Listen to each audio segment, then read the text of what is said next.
Welcome to Storytelling and Beyond, where emotions breathe, and every story leaves a heartbeat echo behind. If you're someone who believes in the power of kindness, sacrifice, and unexpected love, then make sure to subscribe and stay with us till the end of this beautiful and heart-touching journey. The afternoon sun spilled gently over the cobbled path leading to the modest cottage tucked at the edge of a quiet village.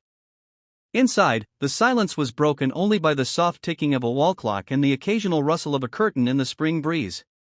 Eleanor sat by the window, her fingers anxiously twisting the hem of her faded dress, eyes fixed on the gravel road where no one walked today.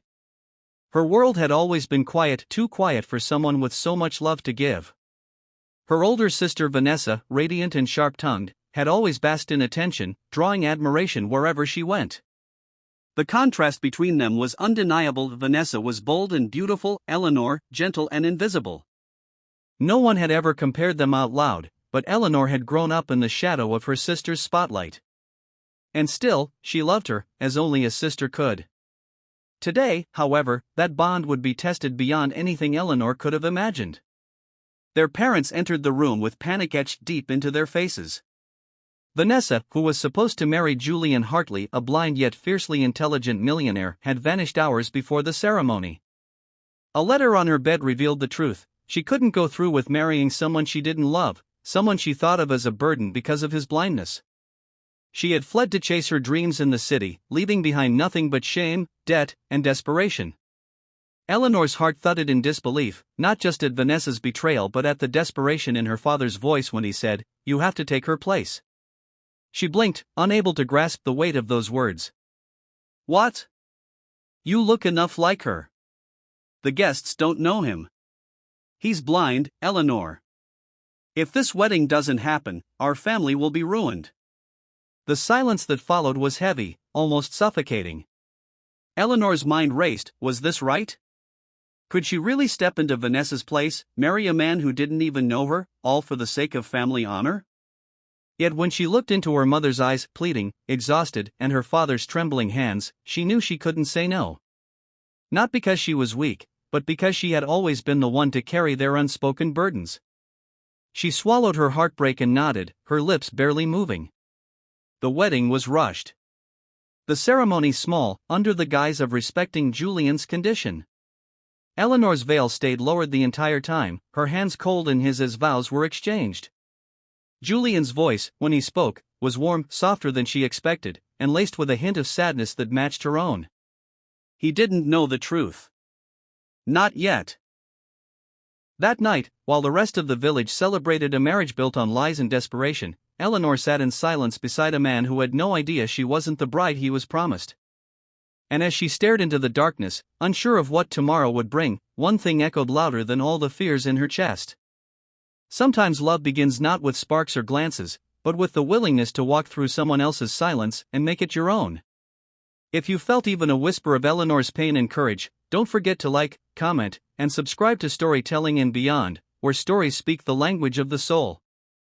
The days that followed the quiet wedding were wrapped in a strange kind of stillness. The large Hartley estate stood in sharp contrast to the humble cottage Eleanor had left behind. With its marble floors, echoing hallways, and gold-framed portraits of ancestors long gone, it felt less like a home and more like a museum where warmth had once lived but no longer remained. Julian, though blind, navigated his world with a confidence that surprised her. He didn't stumble. He didn't rely on anyone to lead him. He was calm, composed, and terrifyingly perceptive. He asked few questions, but when he did, his words cut through the quiet like a blade. Eleanor answered each one with care, always afraid that if she said too much or too little, he might realize she wasn't the woman he believed he had married. He never touched her without asking. He never assumed. Each night, he retired to his room, separate from hers, with a soft, "Good night, Vanessa," that pierced her with guilt. Each time he called her by her sister's name, she felt her identity sink deeper beneath the surface. And yet, he was kind. Not in the polite, distant way the world expected of wealthy men, but with a sincerity that disarmed her. He asked how she liked her tea. He remembered the books she mentioned in passing. He asked about the sound of the rain and smiled at the way she described it. He listened, not just with his ears, but with his whole presence. One morning, Eleanor walked into the sunlit library, thinking he'd be asleep, only to find him standing near the tall windows, his fingers grazing the spines of old books. "You're quiet today," he said softly. "I suppose I have nothing worth saying," she replied, before she could stop herself. He turned his head slightly toward her. "That's rarely true for anyone with eyes that sound as sad as yours." Eleanor's breath caught. Had he heard it in her voice? Could he sense the weight she carried, the secret that grew heavier by the day? Julian walked toward her slowly, confidently. "You read when you think I'm not listening," he continued. "You hum old songs in the kitchen. And you pause for too long when I say your name." She looked down, her fingers curling around the edge of her shawl. "I don't mean to intrude," he said. "I just notice things differently. Sometimes better." In that moment, Eleanor realized how dangerous it was to assume blindness was weakness. Julian saw more than most people with perfect sight. And maybe, just maybe, he had already begun to see through her. Still, she kept quiet, too afraid of what the truth might destroy. But the more time they spent together, the gentle conversations, the quiet dinners, the shared silences that somehow felt like companionship, the more something inside her began to shift. This wasn't the man her sister had run from. This wasn't the life of pity or shame she had feared. And without warning, the lie that had begun as sacrifice started to look dangerously like the edge of something real. Something fragile. Something that might one day break her heart if she wasn't careful.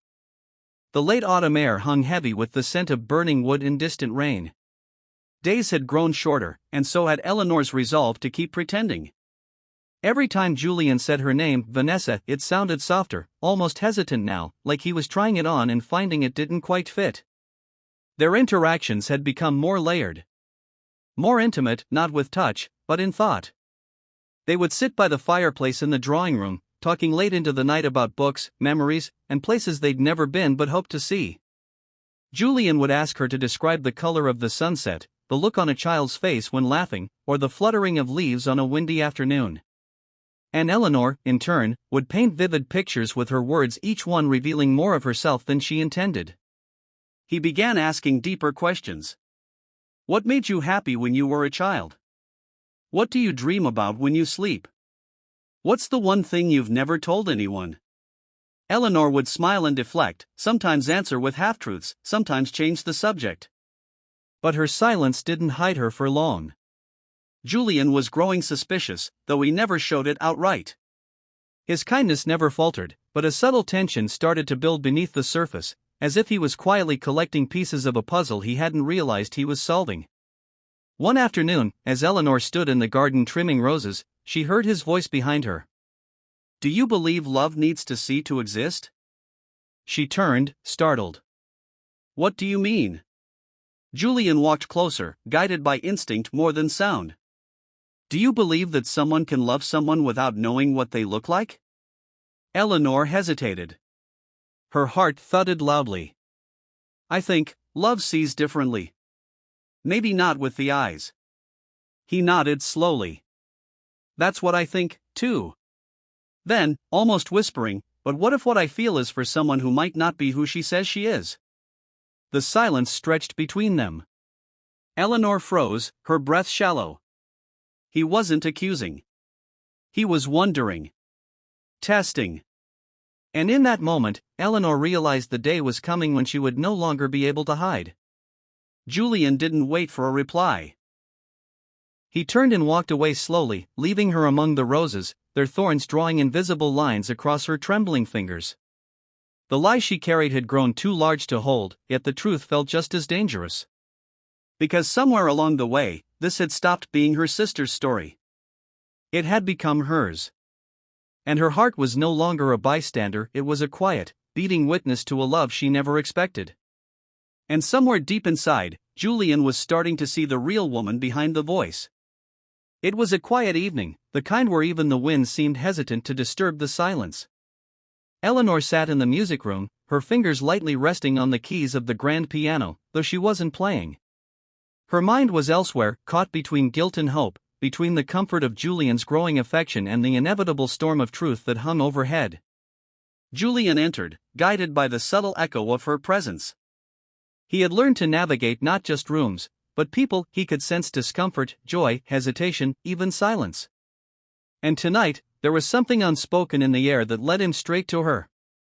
"Eleanor," he said softly. She didn't respond at first. Then she looked at him, her eyes full of something between sorrow and fear. "You know," she said. It wasn't a question. He nodded slowly. "I knew weeks ago," he replied, his voice calm. "Not everything. But enough." Tears welled up in her eyes. "Why didn't you say anything?" "Because I wanted to see who you really were. And I have." He stepped closer, his expression unreadable. "When you first came into my life, I thought I was meeting Vanessa, the woman my parents thought would be good for me, even if she never loved me. But the voice that spoke to me, the hands that helped me learn to walk through this house, the heart that listened to mine at night, that was never Vanessa." Eleanor looked away, ashamed. "I didn't mean to deceive you. It was never a plan. I was pushed into this. Vanessa, she didn't want to marry a blind man. My stepmother thought I was disposable. So they sent me. I should have told you sooner." Julian's face softened, and he reached for her hand. "The world may be blind to people like you, Eleanor, but I'm not. I may have lost my sight, but I see better than most." She broke down then, tears falling silently. "I'm sorry." "I'm not," he said gently. "Because if things had gone according to plan, I would have married someone who didn't want me. Instead, I found someone who saw me, not my wealth, not my condition, just me." He paused for a moment before continuing. "But you have to decide something now. Not for me, for you. Are you willing to let go of the fear, of the lies that were never yours to carry? Because if you are, I'm still here." The room held its breath as she stepped into his arms, and for the first time in years, she felt like she belonged. Not because someone chose her, but because someone saw her and still stayed. Outside, the first snow of winter began to fall, soft and slow, like a quiet blessing over a truth finally told. Julian and Eleanor stood at the threshold of a new beginning. The truth had come out, not with rage or rejection, but with grace and deep understanding. And now, the mansion that once echoed with formality and silence had transformed into something warmer, a home. Weeks passed, and with them came change. Eleanor, once living in the shadows of her sister's choices and her stepmother's manipulation, now walked with quiet confidence. Julian, too, found himself seeing the world not with his eyes, but through the steady, healing presence of someone who loved him beyond appearances, beyond circumstances. The wedding was simple. No glittering crowd, no social pretenses, just a garden lit with soft lanterns, the air scented with lavender, and the closest of friends who had watched this story unfold not with judgment, but awe. Eleanor wore no veil, no diamonds, just a light blue dress that Julian said matched the way her voice made him feel. He touched her face that morning, fingers tracing the smile he'd memorized, and whispered, "You were the most beautiful thing I never saw coming." Julian's parents, once hesitant, now looked at Eleanor with genuine warmth. The coldness that once surrounded their expectations had melted in the face of Eleanor's courage and selflessness. Even Vanessa, miles away and lost in her own regrets, sent a letter. It didn't ask for forgiveness, it simply said, "You were always better than me. I see that now." Eleanor read it with a still heart. There was no anger left, only a quiet hope that maybe one day, her sister would find what she had: truth, love, and peace. But perhaps the most touching part of their journey came not in the grand moments, but the small ones. Eleanor teaching Julian to paint with his hands, using textures and scent to guide him. Julian surprising her with a handmade music box that played the tune she always hummed in the kitchen. Laughter filling their home, and on some nights, comfortable silence, the kind that needed no explanation. Their love was not built on fantasy, but forged through honesty, struggle, and the beautiful resilience of two broken people choosing to be whole together. And as the final shot fades on their hands entwined under the golden light of evening, we're reminded of something simple, yet so powerful. Sometimes, the most extraordinary love stories are born not in perfection, but in pain, redemption, and the courage to begin again. If this story moved you, if it made you feel, smile, or reflect, please consider subscribing to Storytelling and Beyond, where we bring you real, heartfelt, and unforgettable tales just like this one. Let these stories be a light in your journey, a reminder that no matter how dark it gets, there's always a way to turn the page. Don't forget to like, share, and hit that bell icon so you never miss another powerful story. Your support keeps these moments alive.